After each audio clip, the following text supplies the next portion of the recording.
Thank you very much, Inês Breda.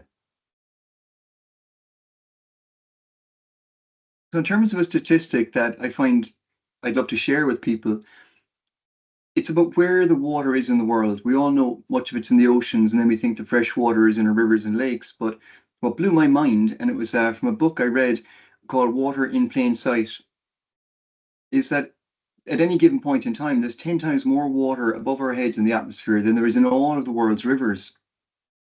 And there's 40 times more in the green water cycle. That's in the trees and the grass and the soil.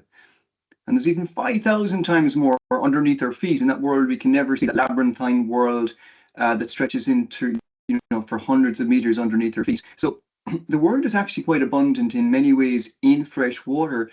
Oftentimes it's just that we can't see it because it's in the air, or it has the color green when it's in the environment, which is really where it's meant to be, supporting life. And really the color of water, you could say, is green because of that, or otherwise it's underwater. So there's an abundance of it there. And I think when we think like that, we're reminded of the importance of water in nature. And that leads me on to the second question, which is, how can we see water differently?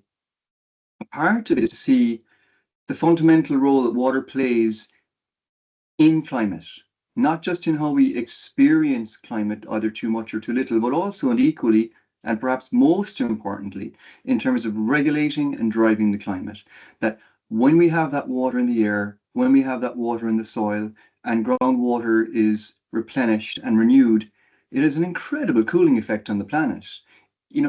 What do you do on a very hot day? And there are heat waves affecting Athens at the moment, and we hear of the struggles that brings with it. Though if one is ever near a body of water, or if you're very warm, the thing you do is you jump into the water, or you throw a bucket of water over your head. And really, if we adopt that same idea in terms of hydrating the land and keeping water in nature, it actually has that effect, and it can help give us agency in affecting the climate. And I think for me personally, as a water professional, that was a very empowering message that gives us a sense of agency when it comes to how our work can have a wider impact at the global level. And in terms of what is it that gives me hope when perhaps there are many reasons to be concerned, I would say two things. One, lighthouses, and the second, tipping points. And I'll explain what I mean by that. Number one, when you look at what can happen and what is possible, those are the lighthouses. And I see many of them. Really inspirational examples of partnerships where companies are coming together in new ways, and by doing that, achieving great things. I see that with Microsoft working with Fido and others, with Thames Water reducing leaks, and they're replicating that in Wales with parks, in Africa and elsewhere around the world.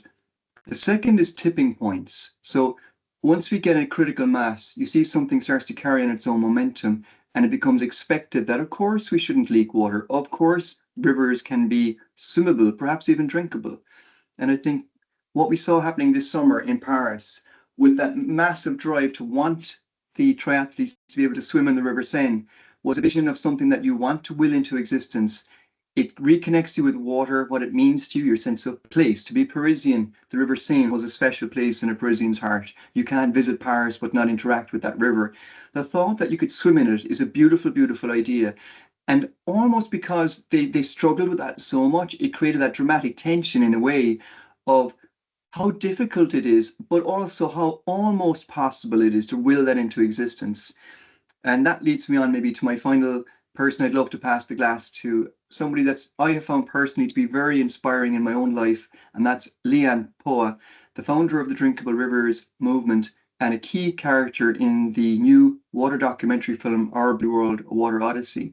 And what I love about Li An's message is the idea of wanting to make our rivers drinkable, swimmable, pure again, and that's something that we can all get behind. I think Li An works to change how people see rivers, how they see water in their community, relate to it, connect with it emotionally, and by doing that we re-establish the strong connection that human beings have always had with water, still have, and always will have in the future. So with that, I'd like to hand over the glass to Li An Phoa.